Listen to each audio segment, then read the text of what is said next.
शुरुआत करते हैं। हम आपको आज की दो बड़ी खबरें बताना चाहते हैं। इनमें पहली बड़ी खबर यह है कि अंतर्राष्ट्रीय बाजार में प्रति बैरल कच्चे तेल की कीमतें $110 प्रति बैरल तक पहुंच गई। ईरान की इस्लामिक रेवोल्यूशनरी गार्ड कॉर्प्स ने धमकी दी है कि आने वाले दिनों में उसके हमले और बढ़ेंगे और यही कच्चा तेल प्रति बैरल $200 के पार पहुंच जाएगा। $200 का मतलब यह हुआ कि दुनिया के लगभग सभी देशों में इससे औसतन 3 से 8% तक महंगाई बढ़ सकती है। अगर इतनी महंगाई बढ़ती है तो इससे दुनिया की आर्थिक विकास दर 2% तक कम हो जाएगी और इसका सीधा असर हम सब की जेब, हमारी नौकरी, हमारे निवेश पर पड़ेगा। इंटरनेशनल मॉनेटरी फंड यानी IMF का अनुमान है कि अगर कच्चे तेल की कीमतें लंबे समय के लिए $120 प्रति बैरल भी रहता है तो इससे दुनिया में औसतन 0.4% महंगाई बढ़ेगी। वैश्विक आर्थिक विकास की दर 0.15% कम हो जाएगी। यानी ये युद्ध दुनिया को एक बहुत बड़े संकट में डालने वाला है। ऐसा संकट जिसमें आम लोगों की नौकरियों पर खतरा होगा, महंगाई बढ़ेगी, महंगाई के बढ़ने से लोगों की खपत कम होगी, खपत कम होने से विकास दर कम होगी, सब्जियां, राशन सब महंगे हो जाएंगे, पेट्रोकेमिकल से बनने वाली जो खाद है, कीटनाशक है, वो महंगे होने से खेती करना मुश्किल होगा और अगर इस वजह से फसलों की पैदावार कम होती है तो दुनिया को खाद्य संकट से भी जूझना पड़ सकता है। जिस तरह से युद्ध के हालात बन रहे हैं, इन तमाम विषयों पर आज चर्चा की जरूरत है क्योंकि तैयारी के साथ ही इस संकट को टाला जा सकता है। हाथ पर हाथ धरे बैठने से ये संकट की स्थिति और भी पीड़ादायक ना हो जाए। सोचिए, अगर किसी देश में पेट्रोल डीजल ही खत्म हो जाए तो उस देश में लोग दफ्तर कैसे जाएंगे, बसें, हवाई जहाज, एयर टर्बाइन फ्यूल, ये सब तमाम चीजें हैं जिन पर असर होगा। आपके शहर में से दूसरे शहरों में और राज्यों में सामान कैसे आएगा, इसके कारण कितनी उथल पुथल होगी। इसलिए कच्चे तेल की कीमतें बढ़ना बहुत खतरनाक मानी जाती हैं। आज हम आपको इसका एक संपूर्ण विश्लेषण करके दिखाएंगे, लेकिन उससे पहले आपको आज की दूसरी बड़ी खबर बताते हैं जो ईरान के नए सुप्रीम लीडर मुज्तबा खामनेई को लेकर आ रही है।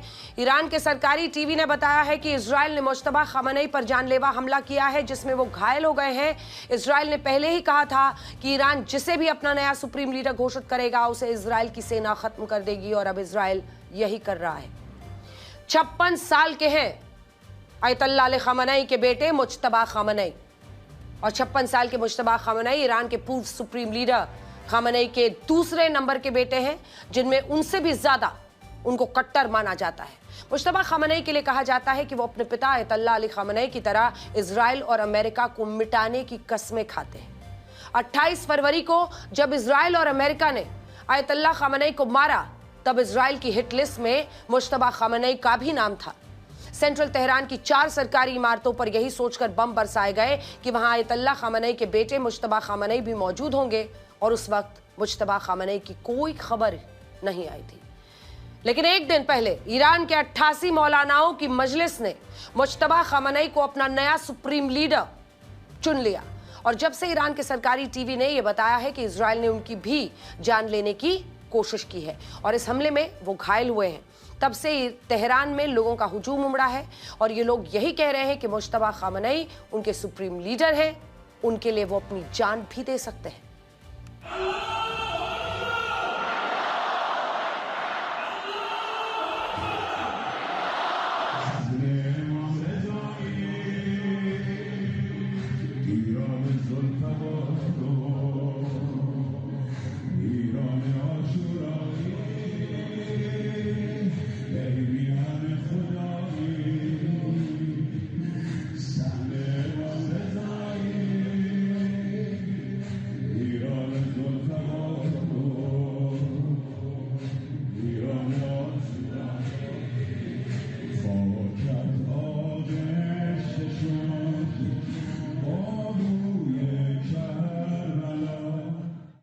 ईरान के नए सुप्रीम लीडर मुज्तबा खामनेई को चाइना और रशिया का भी समर्थन मिल गया है। चाइना के विदेश मंत्रालय ने कहा है कि मुज्तबा खामनेई का सुप्रीम लीडर बनना ईरान का आंतरिक मामला है और इसमें किसी दूसरे देश को दखल देने का कोई अधिकार नहीं। चाइना ने यह भी कहा है कि वो ऐसी सभी धमकियों के खिलाफ ईरान के साथ खड़ा है जिसमें मुज्तबा खामनेई को निशाना बनाने की बात कही जा रही है। चाइना के साथ रशिया के राष्ट्रपति व्लादिमीर पुतिन ने भी मुज्तबा खामनेई को ईरान का सुप्रीम लीडर चुने जाने पर बधाई दी। उन्होंने ये भी कहा कि कि ईरान को रशिया का अटूट समर्थन मिलता रहेगा और रशिया अपनी ईरानी दोस्ती के साथ पूरी एकजुटता के साथ खड़ा है। यानी मुश्तबा खामनेई को लेकर रशिया, ईरान, चाइना का एक नया रिक बनता हुआ दिख रहा है। ये इसलिए भी अहम है क्योंकि जब राष्ट्रपति ट्रंप ईरान में रिजीम चेंज करना चाहते थे, तब ईरान की कमान एक ऐसे नेता को मिल गई है जिन्हें आयतुल्लाह खामनेई से भी ज्यादा कट्टर और अमेरिका विरोधी माना जाता है और जो चाइना और रशिया के ज्यादा करीब है। अल जजीरा के मुताबिक अब आयतुल्लाह खामनेई के शासन में आम लोगों के विरोध प्रदर्शनों को IRGC की मदद से कुचला गया। तब इसके पीछे खामनेई के बेटे मुज्तबा खामनेई ही थे। कई लोग उन्हें ईरान में क्रशर के तौर पर भी कहते हैं। क्रशर यानी वो किसी भी विरोध प्रदर्शन को क्रश करने में, खत्म करने में कारगर साबित होते हैं। उन्होंने 2009 के ईरानियन ग्रीन मूवमेंट में ईरान की रेड आर्मी की मदद ली और कई प्रदर्शनकारियों को रातों रात बताया जाता है गायब करा दी। आरोप लगता है कि कई लोगों की हत्याएं करा दी। इसके अलावा 1980 से 1988 के बीच जब ईरान और इराक के बीच युद्ध लड़ा गया, तब मुज्तबा खामनेई IRGC की हबीब बटालियन में शामिल रहे। उन्होंने ईरान के लिए न सिर्फ युद्ध लड़े बल्कि इस्लामिक शासन के खिलाफ विद्रोह की आवाज बुलंद करने वालों को जिंदा दफना दिया। इसके बाद उन्हें ईरान की सुरक्षा और खुफिया एजेंसियों में बड़े पदों पर नियुक्त किया गया। कई रिपोर्ट्स में यह भी दावा हुआ कि मुज्तबा खामनेई ने ही ईरान के लिए एक शैडो इकोनॉमी तैयार की, जिसके तहत प्रतिबंधों के कारण कच्चे तेल की तस्करी करके खूब पैसा कमाया गया और मुज्तबा खामनेई ने अरबों डॉलर का लेन देन किया। हालांकि अब ईरान का सुप्रीम लीडर बनने के बाद वो इजराइल की हिट लिस्ट में नंबर 1 पर है और इजराइल खुलकर कह रहा है कि वो मुज्तबा खामनेई को जिंदा नहीं छोड़ेगा। जबकि दूसरी तरफ मुज्तबा खामनेई के समर्थक जो है वो ईरान में जश्न मना रहे हैं, उनके स्वागत की तैयारी कर रहे हैं। ईरान में आज ये सवाल भी पूछा जा रहा है कि क्या मुज्तबा खामनेई का सुप्रीम लीडर बनना परिवारवाद नहीं है और क्या इससे इस्लामिक शासन कहना सही होगा। साल 1979 में जब राजशाही को हटाकर ईरान में इस्लामिक शासन लाया गया, तब यह तय हुआ था कि ईरान में राजा का बेटा राजा नहीं बनेगा। इसकी जगह ईरान में एक नई व्यवस्था बनाई गई जिसे विलायत फकीह कहा गया। इसका मतलब यह था कि जब तक शिया मुसलमानों के अंतिम इमाम कयामत के वक्त वापस नहीं आते, तब तक ईरान की सत्ता अल्लाह के नुमाइंदों के हाथों में होगी। लेकिन आज बड़ा सवाल यह है कि क्या ईरान ने अपने बनाए इस इस्लामिक संविधान का पालन किया। ईरान ने आयतुल्लाह खामनेई के बेटे मुज्तबा खामनेई को अपने देश का नया सुप्रीम लीडर चुना है। यह भी तब हुआ है जब मुज्तबा खामनेई ने आज तक ईरान में कोई चुनाव नहीं लड़ा और ना ही वो उस असेंबली ऑफ एक्सपर्ट्स का हिस्सा रहे जिसमें 88 धार्मिक विद्वान शामिल होते हैं। उन्हें सिर्फ परिवारवाद का फायदा मिला। आयतुल्लाह खामनेई का बेटा होने के कारण उन्हें ईरान में वो पद मिला जिस पर अल्लाह के नुमाइंदे को नियुक्त किया जाता है। ईरान में सुप्रीम लीडर बनने के लिए आयतुल्लाह होना जरूरी है। आयतुल्लाह वो उपाधि है जो सबसे बड़े धार्मिक विद्वान को मिलती है, जबकि इस मामले में मुज्तबा खामनेई के पास हुज्जतुल इस्लाम की उपाधि है। ये उपाधि मध्य स्तर के धर्मगुरु को मिलती है और इस उपाधि के साथ ईरान में सुप्रीम लीडर नहीं बना जा सकता। लेकिन मुज्तबा खामनेई के लिए इन इस्लामिक नियमों को नजरअंदाज कर दिया गया और वो परिवारवाद की सीढ़ी पर चढ़कर सर्वोच्च नेता के पद तक पहुंच गए। इसके पीछे कई लोग एक इमोशनल वेव भी मान रहे हैं क्योंकि इस वक्त उनके पिता आयतुल्लाह खामनेई की हत्या हुई है। ऐसे में कई लोग ये मान रहे हैं कि जो एक लहर है इस वक्त सहानुभूति की, वो इस परिवार के साथ है और इसीलिए ये पद उनके बेटे को मिलनी चाहिए। देखिए, कुल मिलाकर आज बात यही है कि क्या जिस आयतुल्लाह को सुप्रीम लीडर माना जाता था उससे ईरान अब भटक गया है। इससे आप ये भी समझ पाएंगे कि धर्म के नाम पर कई बार आम लोगों को कैसे बरगलाया जाता है। ईरान के आम लोग यही सोचते रहे कि उनके सुप्रीम लीडर को अल्लाह ने खुद चुनकर भेजा है और इसी वजह से सुप्रीम लीडर के सभी फैसलों को ईरान में अल्लाह का सीधा आदेश माना जाता है। लेकिन हकीकत में परिवारवाद ने ईरान के इस्लामिक शासन की पोल खोल दी और अब कहा जा रहा है कि ईरान में कुछ लोग ऐसे भी हैं जो मुज्तबा खामनेई के सुप्रीम लीडर बनने से खुश नहीं हैं। तो देखिए, इस नाराजगी के कारण ईरान की मजलिस पर लगातार दबाव बढ़ रहा है कि वो मुज्तबा खामनेई के लिए लोगों का समर्थन जुटाएं। इसके लिए ईरान के प्रमुख नेताओं, इस्लामिक रेवोल्यूशनरी गार्ड कॉर्प्स यानी IRGC के कमांडर्स और दूसरे सशस्त्र बलों के शीर्ष अधिकारियों ने मुज्तबा खामनेई के प्रति वफादारी की कस्में खाई हैं। इसके अलावा ईरान की असेंबली ऑफ एक्सपर्ट्स के सदस्य हैदरी एलेक्सर ने यह सफाई दी है कि नए सुप्रीम लीडर का चुनाव उसी सलाह पर हुआ है जो सलाह अयतुल्लाह खामनेई की ओर से दी गई थी। अयतुल्लाह खामनेई ने कहा था कि ईरान का नया सुप्रीम लीडर वही होना चाहिए जिसे दुश्मन अपना दुश्मन माने, ना कि उसकी तारीफ करे। और क्योंकि अमेरिका के राष्ट्रपति डोनाल्ड ट्रंप और इजराइल ने मुज्तबा खामनेई को सुप्रीम लीडर बनाने का विरोध किया था, इसीलिए असेंबली ऑफ एक्सपर्ट्स ने उन्हें इस पद के लिए सही उम्मीदवार माना और उन्हें नया सुप्रीम लीडर नियुक्त कर दिया। हालांकि इस फैसले के बाद इजराइल ने खुले शब्दों में धमकी दे दी है। वो मुज्तबा खामनेई को किसी भी कीमत पर खत्म करके रहेगा, ये कह दिया है। द टाइम्स ऑफ इजराइल के मुताबिक इजराइल मुज्तबा खामनेई को मारने के लिए एक नया सैन्य ऑपरेशन चला सकता है और इसमें अमेरिका भी उसकी मदद कर सकता है। यहां दो और बड़ी बातें हैं। पहली बात, मुज्तबा खामनेई ईरान के नए सुप्रीम लीडर बन गए हैं, लेकिन उनके पिता और जो पूर्व सुप्रीम लीडर है अयतुल्लाह खामनेई, उनका शव 10 दिन बाद भी किसी ने नहीं देखा है। अब तक 2 बार उनका जनाजा निकालने की कोशिश हुई, लेकिन दोनों बार इस कार्यक्रम को अलग अलग कारणों से स्थगित कर दिया गया। इससे यह सवाल और गहरा गया है कि क्या अयतुल्लाह खामनेई का शव अब दुनिया के सामने कभी नहीं आएगा। और दूसरी बड़ी बात, अगर मुज्तबा खामनेई लंबे वक्त तक ईरान के सुप्रीम लीडर बने रहते हैं और युद्ध खत्म होने के बाद भी ईरान की कमान उनके पास ही रहती है, तो ऐसे में ईरान और ज्यादा कट्टर देश बन जाएगा। ईरान में मुस्लिम महिलाओं के लिए हिजाब और बुर्के के नियम और सख्त होंगे।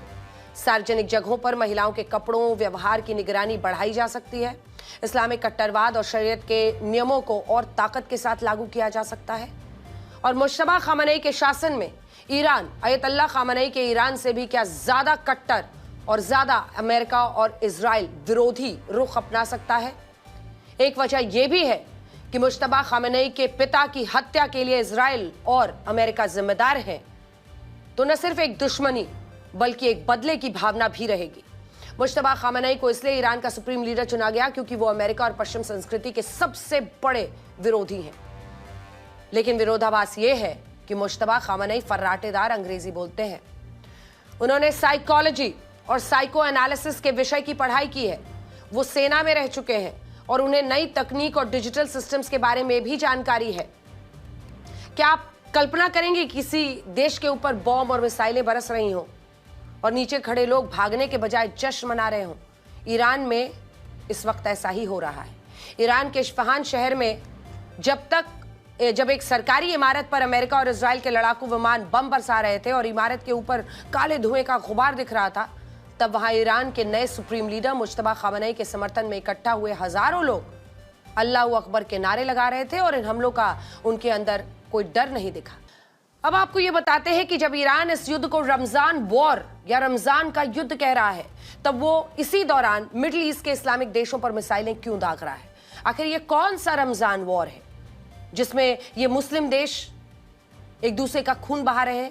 ये भी तब हो रहा है जब 7 तारीख को ईरान के राष्ट्रपति मसूद पेज़ेश्कियान ने इन देशों पर हमले करने के लिए काफी माफी मांगी थी और ये कहा था कि ईरान रमजान के इस पाक महीने में अपने पड़ोसी मुस्लिम देशों पर मिसाइलें और ड्रोन्स नहीं दागेगा। लेकिन यह वादा कुछ घंटे भी नहीं टिका और ईरान ने खाड़ी के मुस्लिम देशों पर 528 मिसाइलें और ड्रोन से हमला किया है।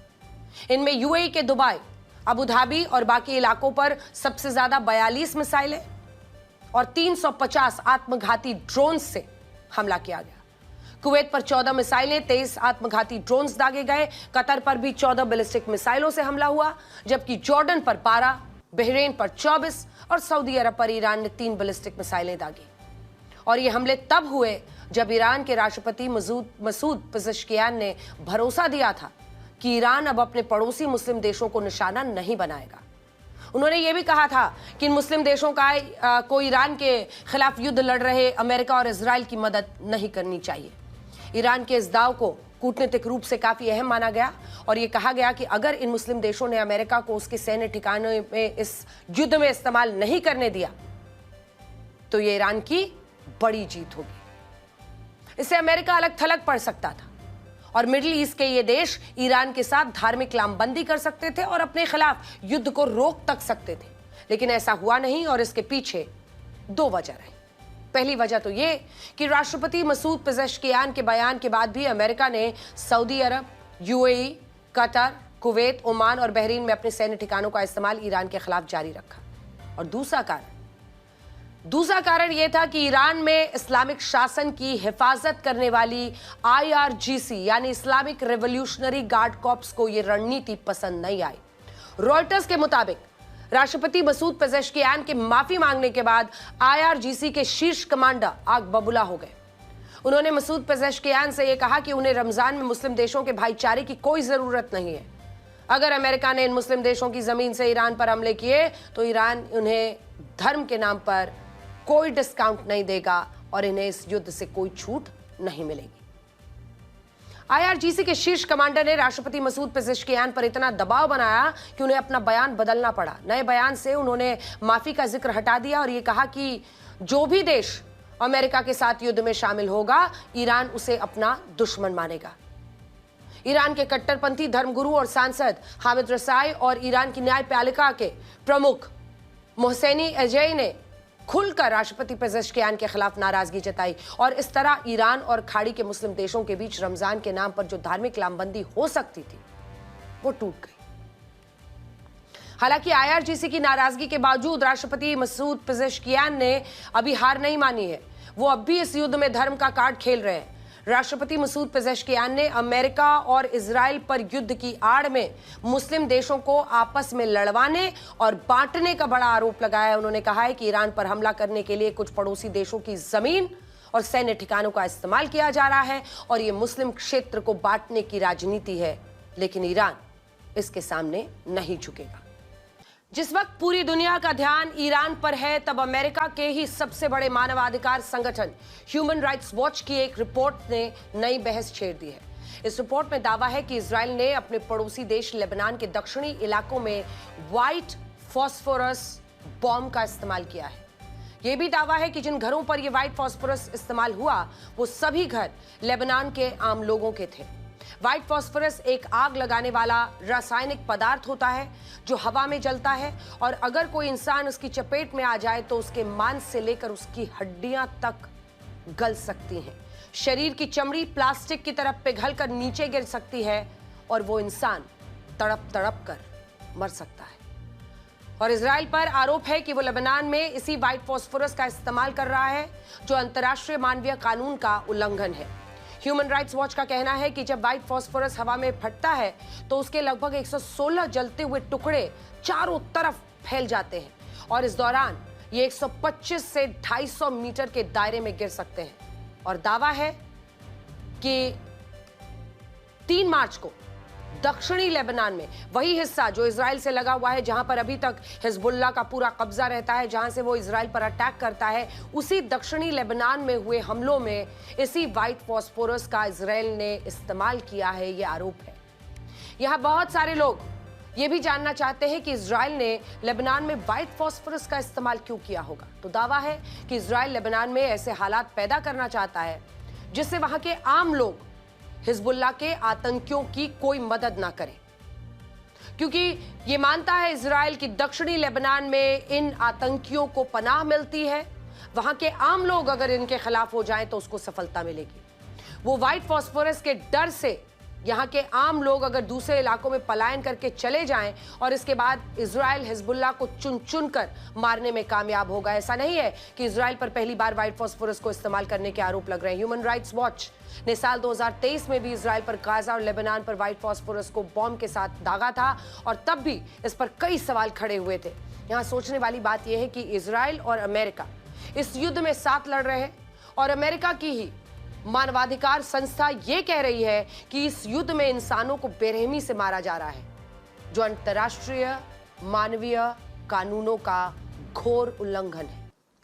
एक तरफ लेबनान में व्हाइट फॉस्फोरस के बम बरस रहे हैं तो दूसरी तरफ ईरान में अब एसिड रेन की आशंका जताई जा रही है। अमेरिका और इजराइल के लड़ाकू विमानों ने 7 मार्च की रात को तेहरान और अल्बोर्ज में 4 ऑयल डिपोज और पेट्रोलियम उत्पादों के एक ट्रांसपोर्ट सेंटर पर हमला किया। यह हमला इतना भीषण था कि इन ऑयल डिपोज में एक के बाद एक कई धमाके हुए और इससे पूरे शहर में अफरा तफरी मच गई। हालात ये हो गए हैं कि अब ईरान में इन दिनों इन दोनों ही शहरों पर एसिड रेन की आशंका जताई जा रही है।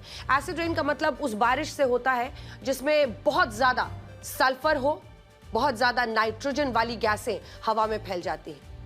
ऐसा होने पर जब बारिश होती है तो ये गैसें पानी के साथ लोगों पर बरसती हैं और इससे शरीर की चमड़ी तक जल सकती है।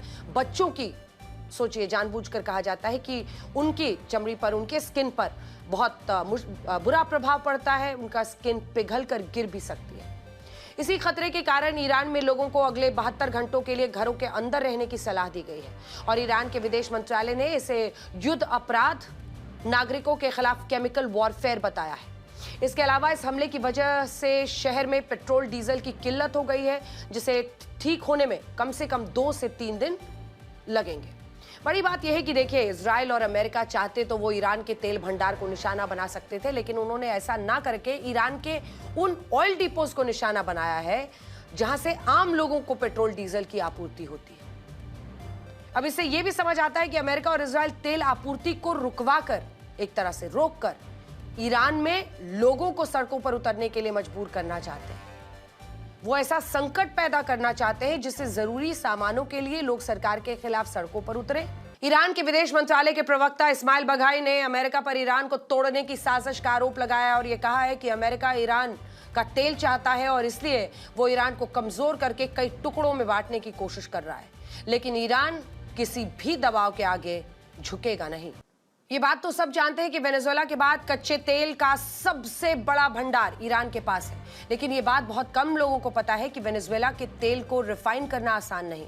ये तेल ना सिर्फ भारी और गाढ़ा है, बल्कि इसमें सल्फर की मात्रा ज्यादा है, सबसे ज्यादा। इससे वेनेजुएला के कच्चे तेल को निकालना, उसे रिफाइन करना बहुत खर्चीला काम होता है, लेकिन ईरान के कच्चे तेल को सबसे अच्छी गुणवत्ता का माना जाता है। कहते हैं कि जिस कच्चे तेल की एपीआई ग्रेविटी 10 से ज्यादा होती है, उस तेल को रिफाइन करना, इस्तेमाल करना आसान होता है।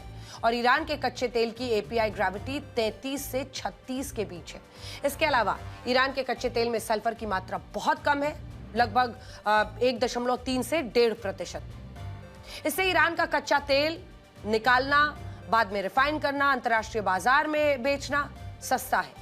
और यही कारण है कि अमेरिका ने वेनेजुएला के कच्चे तेल पर नियंत्रण तो हासिल कर लिया, लेकिन उस कच्चे तेल से उसकी प्यास नहीं बुझी और अब ईरान के कच्चे तेल को हासिल करना चाहता है। अब से कुछ देर पहले एक और खबर यह आई है कि इजराइल ने फिर से ईरान पर बड़ा हमला किया है और उसके मिसाइल ठिकाने और सिक्योरिटी हेडक्वार्टर्स को नष्ट कर दिया है। इजराइल ने उन फैक्ट्रियों को निशाना बनाया है जहां रॉकेट इंजन बनाए जाते हैं और साथ ही उन लॉन्च साइट्स पर भी हमला किया गया है जहां से इजराइल की ओर बैलिस्टिक मिसाइलें दागी जा रही थी। इजरायली सेना ने ईरान के इंटरनल सिक्योरिटी फोर्सेस और अर्धसैनिक बल बसीज के भी कई ठिकानों को खत्म कर दिया है। दूसरी तरफ ईरान ने बहरीन की जो बैपको तेल रिफाइनरी है, उस पर अब तक का सबसे बड़ा ड्रोन हमला किया है। इस हमले के बाद इस तेल रिफाइनरी में आग लग गई, वहां से धुएं का भारी गुबार उठने लगा। बहरीन सरकार ने कहा है कि सितरा इलाके में ईरान की ओर से ड्रोन हमला किया गया है और इस हमले में जान माल का भारी नुकसान हुआ। चश्मदीदों के मुताबिक हमले के तुरंत बाद पूरी जो रिफाइनरी है वो धुएं के घेरे में आ गई, जिससे आसपास के इलाकों में दहशत फैल गई। देखिए,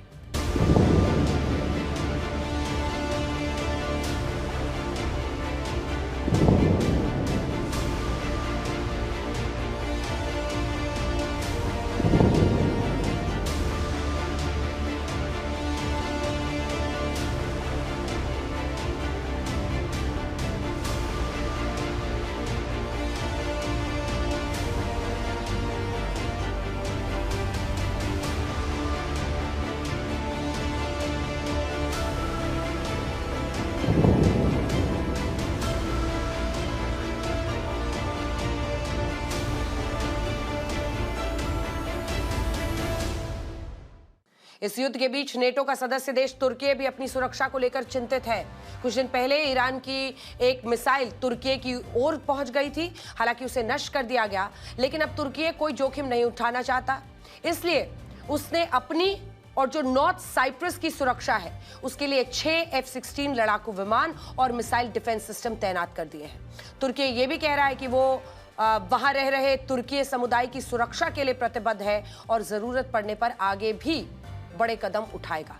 अब इस सवाल पर आते हैं कि क्या कच्चे तेल की कीमतें प्रति बैरल $200 तक जा सकती हैं। देखिए, ये चिंताएं आज पूरे विश्व पर मंडरा रही हैं। अगर ऐसा होता है तो इसका आप पर, हम पर क्या असर होगा? ये सवाल इसलिए पूछा जा रहा है क्योंकि इस युद्ध की शुरुआत से पहले फरवरी के आखिरी हफ्ते में प्रति बैरल कच्चे तेल की कीमतें $68 थी।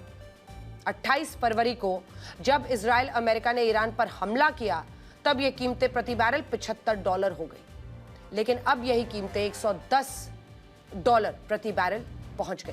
साल 2022 में जब यूक्रेन और रशिया का युद्ध शुरू हुआ था तब आखिरी बार कच्चे तेल की कीमतें प्रति बैरल $100 के पार गई थी, लेकिन इस बार कच्चे तेल का खेल पूरी दुनिया के सामने एक नया संकट पैदा कर सकता है क्योंकि ये मध्य पूर्व के तमाम देश इस युद्ध में एक के बाद एक झोंके जा रहे हैं। इसके पीछे दो बड़े कारण हैं।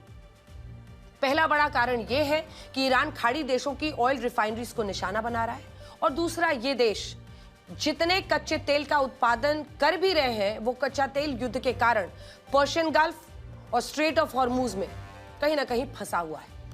अब अगर यही हाल रहा, यही स्थिति रही, अगले 15 दिन यही स्थिति बनी रहती है तो अनुमान है कि प्रति बैरल कच्चे तेल की कीमतें $150 तक पहुंच जाएंगी, और अगर ये संघर्ष 1 महीने के बाद भी जारी रहा तब कच्चे तेल प्रति बैरल $200 तक जा सकता है। इनमें भी सबसे खतरनाक स्थिति वो होगी जिसमें ये खाड़ी देश युद्ध के कारण कच्चे तेल और LNG यानी लिक्विफाइड नेचुरल गैस का उत्पादन करना बंद कर देंगे, और अभी ऐसा हो भी रहा है। ईरान लगातार खाड़ी देशों की ऑयल रिफाइनरीज, LNG प्लांट इनको निशाना बना रहा है। इनमें यूएई के अबू धाबी में मुसाफा फ्यूल टर्मिनल पर आत्मघाती ड्रोन से हमला हुआ, जबकि फुजैरा में भी ईरान ने वहां की सबसे बड़ी ऑयल रिफाइनरी को निशाना बनाया। इसी तरह के हमले सऊदी अरब में हो चुके हैं। सऊदी अरब ने अपनी सबसे बड़ी ऑयल रिफाइनरी रास टैनुरा को ड्रोन हमले के बाद बंद किया, जिसका संचालन अरामको कंपनी द्वारा किया जाता है। कतर ने भी दुनिया के सबसे बड़े LNG प्लांट को बंद किया और यह बताया है कि रास लफान में ईरान ने अपने आत्मघाती ड्रोन से LNG प्लांट को निशाना बनाया, जिसके कारण जो कतर एनर्जी है उसके LNG उत्पादन करने वाली जो क्षमता है उसको भी तत्काल प्रभाव से रोक दिया गया। और यही चीज ओमान ने भी किया। ईरान ने ओमान के जो पोर्ट ऑफ दुक्म है उसमें एक फ्यूल टैंक और टैंकर पर हमला किया, और इसी के बाद ईरान ने ओमान के पोर्ट ऑफ सलाला को भी निशाना बनाया, जिसके कारण ओमान ने भी ये कहा कि वो अपने तेल उत्पादन को घटा देगा। अब चिंता की बात यह है कि अगर इन खाड़ी देशों ने युद्ध के कारण कच्चे तेल का उत्पादन बंद कर दिया तो दुनिया में कच्चे तेल की कीमतों में आग लग जाएगी। गल्फ कोऑपरेशन काउंसिल में सऊदी अरब, यूएई, कुवैत, कतर, ओमान और बहरीन जैसे देश आते हैं। ये वो 6 खाड़ी देश हैं जो हर दिन 1 करोड़ 70 लाख बैरल कच्चे तेल का उत्पादन करते हैं। दुनिया का 23% कच्चा तेल अकेले इन्हीं 6 खाड़ी देशों से निकलता है। इसके अलावा दुनिया में कच्चे तेल का जो बाजार है उसमें इन खाड़ी देशों की हिस्सेदारी 28% है। ये देश हर दिन दुनिया को 1 करोड़ 20 लाख बैरल कच्चे तेल का निर्यात करते हैं, और ऐसे में सोचिए, अगर इन खाड़ी देशों ने कच्चे तेल का उत्पादन रोक दिया तो वैश्विक बाजार से 28% कच्चा तेल बाहर हो जाएगा। इससे कच्चे तेल की भयंकर कमी होगी, और इस कमी के कारण न सिर्फ महंगाई बढ़ेगी बल्कि दुनिया आर्थिक मंदी की तरफ जा सकती है। और ऐसा नहीं है कि यह सिर्फ एक आशंका है। जो कुवैत हर दिन 27 लाख बैरल कच्चे तेल का उत्पादन करता है, उसने यह ऐलान किया है कि वो अब प्रतिदिन 1 लाख और आने वाले हफ्ते में 3 लाख बैरल कम कच्चे तेल का उत्पादन करेगा। इसी तरह अगर आप देखिए तो इसी तरह का फैसला सऊदी अरब और यूएई जैसे देश भी लेने वाले हैं। ऑब्जर्वेटरी ऑफ इकोनॉमिक कॉम्प्लेक्सिटी के मुताबिक सऊदी अरब इस युद्ध से पहले तक हर दिन 1 crore, UAE 40 lakh, Qatar 18 lakh, Oman 10 lakh और बहरीन प्रतिदिन 2 लाख बैरल कच्चे तेल का उत्पादन करता था। लेकिन ईरान के हमलों के कारण ये सारे देश इस उत्पादन को रोकने के बारे में सोच रहे हैं। इससे भी बड़ी समस्या यह है कि जो कच्चा तेल उत्पादन के बाद जहाजों में भेजा जा रहा है वो कहीं ना कहीं फंसा है।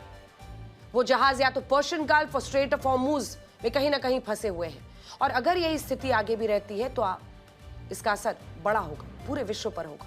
पेट्रोल, डीजल और गैस की कीमतें बढ़ने से बाइक, कार, ऑटो और कैब का खर्च बढ़ जाएगा। सब्जियां, राशन, सब कुछ आने वाले वक्त में महंगी हो जाएंगी। फूड डिलीवरी या ऑनलाइन डिलीवरी की फीस बढ़ेगी, गैस सिलेंडर महंगा हो सकता है, ट्रांसपोर्ट से जुड़ी हर चीज प्रभावित हो सकती है, कच्चे तेल से पेट्रोकेमिकल्स बनते हैं, इससे प्लास्टिक से बना लगभग हर सामान महंगा हो सकता है। पॉलिएस्टर, नायलॉन जैसे जो सिंथेटिक फाइबर्स हैं वो भी तेल से बनते हैं और पेट्रोकेमिकल्स अन्य चीजों का इस्तेमाल होता है, इसलिए कपड़े और जूते महंगे हो सकते हैं। ट्रैक्टर, पंप और हार्वेस्टर डीजल से चलते हैं, इसलिए खेती करने का भी खर्च बढ़ेगा। पेट्रोकेमिकल से बनने वाले खाद, कीटनाशक, उनकी कमी हो सकती है, इससे फसलों का उत्पादन घट सकता है और अगर फसलों का उत्पादन घटा, महंगाई बढ़ेगी। चिंता तो ये तक है कि खाद्य संकट ना हो। देखिए, एनर्जी प्लांट तेल या गैस से चलते हैं जितने भी, उनके कारण बिजली भी महंगी हो सकती है। ट्रांसपोर्ट कॉस्ट बढ़ने से घर बनाना महंगा हो सकता है। सीमेंट, स्टील, ईंट, रेत सब ट्रांसपोर्ट से आते हैं। यानी देखिए, असर कैस्केडिंग होगा, इसको कैस्केडिंग इफेक्ट कहते हैं अंग्रेजी में। यानी कच्चे तेल की कीमतों का असर रोजमर्रा की जो चीजें हैं वहां तक पहुंचेगा। यानी कच्चे तेल की कीमतें ऐसे ही बढ़ती रहीं तो मिसाइलों से ज्यादा तबाही महंगाई से होगी और कुछ देशों में तो इसका असर दिखने लगा है। अमेरिका में पेट्रोल डीजल की कीमतों में 14%, ब्रिटेन में 6%, ऑस्ट्रेलिया में 15%, दक्षिण कोरिया में 10%, पाकिस्तान में 20%, मालदीव्स में 22%, श्रीलंका में 15%, चाइना में पेट्रोल डीजल की कीमतों में 10% की वृद्धि हुई है। हालांकि भारत में अभी पेट्रोल डीजल के दाम नहीं बढ़े हैं और ये भारत के लिए बहुत अभी राहत लेने वाली बात है, लेकिन आगे की तैयारी जरूरी है। हमारे देश में पेट्रोल और डीजल की कीमतें उतनी ही हैं जितनी ईरान युद्ध से पहले थी। भारत सरकार ने यह भी बताया है कि देश में अब भी इतना कच्चा तेल मौजूद है जो लगभग, आप सोचिए कि 2 महीना 2.5 महीना यानी 74 दिनों तक चल सकता है। और सूत्रों के हवाले से हमारे पास ये भी खबर है कि अगर कच्चे तेल की कीमतें $140 प्रति बैरल जाती है तब भी सरकार पेट्रोल डीजल की कीमतों में वृद्धि नहीं करेगी। Honorable Chairman, sir, in view of the implications of this conflict for our energy security, I also seek to address that particular concern. Government remains committed to ensuring that fully taking into account availability, costs and risks of the energy markets. For us, the interests of the Indian consumer has and will always be the overriding priority. Where required, Indian diplomacy has supported the endeavors of our energy enterprises in this volatile situation. एक तरफ भारत है जहां कच्चे तेल की कीमतें प्रति barrel $140 होने पर भी पेट्रोल डीजल महंगा नहीं होगा जिस तरह का ऐलान किया जा रहा है। कच्चे तेल का ये संकट अमेरिका के कारण पैदा हुआ है और जानते हैं कि अमेरिका के राष्ट्रपति डोनाल्ड ट्रंप इस पर क्या कह रहे हैं। वो कह रहे हैं कि ईरान के परमाणु खतरे को खत्म करने के लिए अगर कच्चे तेल की कीमतें बढ़ती भी हैं तो ये एक छोटा सा त्याग होगा और अभी पूरी दुनिया को ये त्याग करना चाहिए। लेकिन हमारा सवाल यह है कि अमेरिका द्वारा शुरू किए गए इस युद्ध का खामियाजा पूरी दुनिया क्यों भुगते? अमेरिका ने हर बार दुनिया को युद्ध की आग में धकेला है और आपको यकीन नहीं होगा, पिछले 3 दशकों में अमेरिका के युद्ध के कारण 10 लाख से भी ज्यादा लोग अपनी जान गंवा चुके हैं।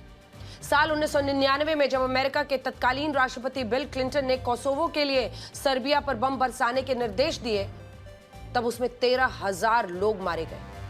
इसके बाद साल 2001 में जब तत्कालीन राष्ट्रपति जॉर्ज डब्ल्यू बुश ने अफगानिस्तान में आतंकवाद के खिलाफ युद्ध छेड़ा, तब भी इसमें 20 सालों के दौरान 2.5 लाख लोग मारे गए। साल 2003 में तत्कालीन राष्ट्रपति जॉर्ज डब्ल्यू बुश ने ही इराक के खिलाफ युद्ध छेड़ा जिसमें 5 लाख लोगों के मारे जाने का दावा किया गया। इसके बाद बराक ओबामा अमेरिका के राष्ट्रपति बने, लेकिन उनके कार्यकाल में भी अमेरिका ने लिबिया में हमले किए और वहां भी 10 से 30,000 लोग मारे गए। इसके बाद डोनाल्ड ट्रंप अमेरिका के राष्ट्रपति बने और उनके पहले कार्यकाल में सीरिया पर बमबारी की गई और दूसरे कार्यकाल में अब तक राष्ट्रपति ट्रंप कुल 8 देशों पर हमले करा चुके हैं। इनमें भी ईरान के खिलाफ अमेरिका का युद्ध अब भी चल रहा है और इससे आप ये भी समझ पाएंगे कि अमेरिका ने पिछले 30 सालों में 9 मुस्लिम देशों पर हमले करके 10 लाख से ज्यादा लोगों को मारा है, लेकिन अमेरिका से कभी कोई सवाल नहीं पूछा गया। और इस युद्ध से भी जब पूरी दुनिया अस्थिर हो रही है तब अमेरिका को किसी से कोई फर्क नहीं पड़ता। आप सोचिए, सबसे बड़ी बात तो यही है कि दूसरा देश जैसे रशिया अगर दूसरे पर हमला कर दे, कोई अपने देश में न्यूक्लियर टेस्ट कर ले, तो अमेरिका उन पर सैंक्शंस लगा देता है और उसके पीछे पीछे बाकी के नेटो देश। लेकिन खुद अमेरिका आज ऐसा कर रहा है। अमेरिका दूसरे देशों को तो लोकतंत्र, मानवाधिकारों के मुद्दे पर बड़े बड़े लेक्चर देता है, लेकिन जब वो खुद इन मानवाधिकारों को रौंदता है तो उसकी कोई जवाबदेही तय नहीं होती। आज भी एक नया वीडियो आया है जिसके आधार पर यह कहा जा रहा है कि 28 फरवरी को ईरान के मिनाब शहर में जिस प्राइमरी स्कूल पर हमला होने से 165 बच्चियों की मौत हुई, वो हमला मानवाधिकारों के चैंपियन बनने वाले अमेरिका ने ही किया था। दावा है कि अमेरिका की टॉमाहॉक मिसाइलों ने ईरान के इस प्राइमरी स्कूल को निशाना बनाया, और जब बाद में सवाल उठे तो अमेरिका ने इन आरोपों को स्वीकार करने से इनकार किया और यह कहा कि वो इस हमले की जांच कराएगा। जबकि न्यूयॉर्क टाइम्स अब खुलकर अपनी रिपोर्ट में लिख रहा है कि इस हमले के पीछे अमेरिका है। आज बड़ा सवाल यह है कि क्या इस हमले के लिए अमेरिका और राष्ट्रपति ट्रंप के खिलाफ मामला चलेगा और क्या उनके खिलाफ जांच होगी, अरेस्ट वारंट जारी होगा, जैसे रशिया के राष्ट्रपति व्लादिमीर पुतिन के खिलाफ हुआ था यूक्रेन पर हमले के बाद। ईरान ने अमेरिका और इजराइल को 6 महीने तक युद्ध में फंसाए रखने की धमकी दी है और इस धमकी को अमेरिका ने गंभीरता से लिया। अमेरिका को लगा था कि ईरान युद्ध 2 से 3 हफ्तों में खत्म हो जाएगा, लेकिन अब उसे लग रहा है कि चाइना और रशिया की मदद से ईरान लंबे समय तक युद्ध लड़ने का दम भर रहा है। अमेरिका ने चाइना पर आरोप लगाया कि वो ईरान को सैन्य, आर्थिक और खुफिया जानकारी देकर मदद कर रहा है। अमेरिकी खुफिया विभाग का दावा है कि चाइना ईरान के मिसाइल, एयर डिफेंस सिस्टम को रिपेयर करने और स्पेयर पार्ट्स समेत जरूरी कंपोनेंट्स की डिलीवरी कर रहा है। इसके अलावा वो ईरान को साइबर हमलों से बचा रहा है और साथ ही शैडो फ्लीट के जरिए उससे तेल भी खरीद रहा है। ईरान इंटरनेशनल ने तो अपनी एक रिपोर्ट में यह दावा किया है कि चाइना ने ईरान के 2 मालवाहक जहाजों में मिसाइल ईंधन भरकर भेजा है। अमेरिका के ये आरोप अभी हाल ही में ईरान के विदेश मंत्री अब्बास अरागची के एक इंटरव्यू के बाद लगाए गए हैं। इस इंटरव्यू में अब्बास अरागची ने कहा था कि चाइना और रशिया उनको राजनीतिक और अन्य तरीकों से मदद कर रहे हैं। इस इंटरव्यू के बाद पहली बार यह माना गया कि इस युद्ध में भले ही चाइना, भले ही रशिया खुलकर सामने ना आए हो, लेकिन वो ईरान की हर संभव मदद कर रहे हैं। हालांकि अमेरिका के आरोपों पर चाइना ने अभी तक कोई प्रतिक्रिया नहीं दी है। समुद्र के रास्ते चाइना और रशिया का ईरान तक पहुंचना मुश्किल है क्योंकि अमेरिका ने ईरान की समुद्री घेराबंदी की हुई है। कुछ एक्सपर्ट्स ये दावा कर रहे हैं कि ईरान को जो मदद मिल रही है वो साल 2016 में बने ईरान चाइना रेल कॉरिडोर से मिल रही है। एक्सपर्ट्स का कहना है कि साल 2025 में हुए 12 दिन के युद्ध के बाद इस रेल कॉरिडोर को ईरान रणनीतिक रूप से काफी अहम मानता था। अब सवाल यह है कि क्या सच में चाइना ईरान की मदद इस रास्ते से कर रहा है?